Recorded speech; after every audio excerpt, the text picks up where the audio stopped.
देखा सिंह राशि भाई बहन मानकर 10, 5, 11, 5, 12, 5 सब घात गुराक वर्णना करवा।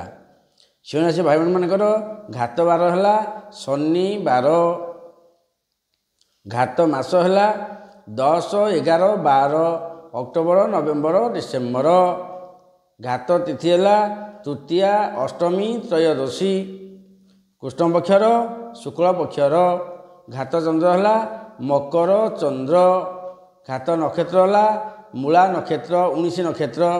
घात रंग है कला। घात लग्न है मकर लग्न। जदि ये सबुति आप न मानिक जावासिया करती फल तो निश्चय पाइबे।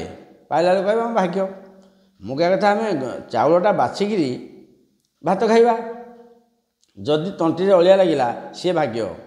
जदि न बाछिक खाइया कंटा लगिगला रे बछा नथा कि अबाट को जिया कहीं कंटा बसब कहीं चाउल बाछिक रोसे जदि आमको जोग अच्छी आम बाछिक कले भी हम कि कम हम धुआ मूला अधुआ मूला जमी जिनस सेमती मानले फल अच्छी न मानले फल ना। बर्तमान देखिए अलग राशि।